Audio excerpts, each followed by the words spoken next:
পরনে একদম ফর্মাল পোশাক, পরিপাটি শার্ট প্যান্ট।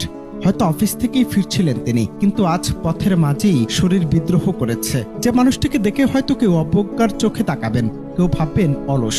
আসলে তিনি একজন পরিশ্রান্ত যোদ্ধা। রাস্তার এই কঠোর আর ধুলাবালি মাখা জায়গাটি আজ তার কাছে পৃথিবীর সবচেয়ে আরামদায়ক বিছানা হয়ে উঠেছে। এটি কেবল বিলাসিতা নয়, বরং হাড় ভাঙা খাটুনি আর মানসিক চাপের কাছে শরীরের এক চূড়ান্ত আত্মসমর্পণ। যখন মন আর শরীর একসাথে বলে ওঠে আর পারছি না, তখনই একজন মানুষ এভাবে লুটিয়ে পড়ে।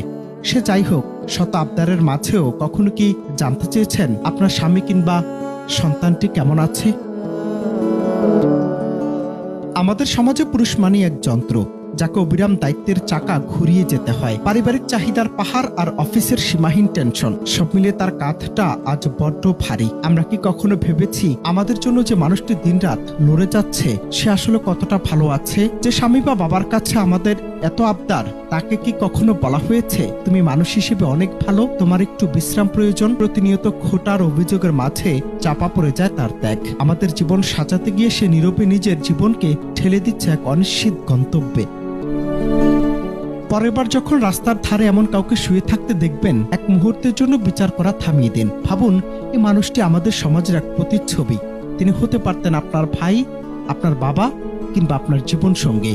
জীবন মানে শুধু কাজ আর দায়িত্বের যান্ত্রিকতা নয়, মাঝে মাঝে একটু থমকে দাঁড়ানো যে কতটা প্রয়োজন, তাই দৃশ্যটি চোখে আঙ্গুল দিয়ে দেখিয়ে দেয়।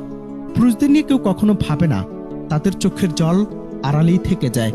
অথচ এই নীরব যোদ্ধারাই তিলে তিলে গড়ে তুলছে আমাদের আগামীর পৃথিবী, ভালো রাখছে পরিবার। জীবনের এক পর্যায়ে এসে প্রতিটি পুরুষই পাহাড়ের সান্নিধ্য পেতে চায়। সে চায় এমন এক নির্জনতা, যেখানে কোনো অভিযোগ নেই, কোনো চাওয়া পাওয়ার হিসেব নেই। স্থির পাহাড়ের মতো সেও হতে চায় অটল, কিন্তু একটু নিভৃতে।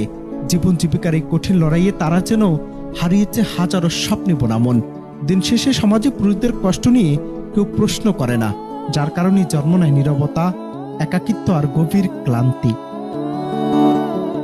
অনন্ত হাসান মাসুদ, বাংলা টিভি।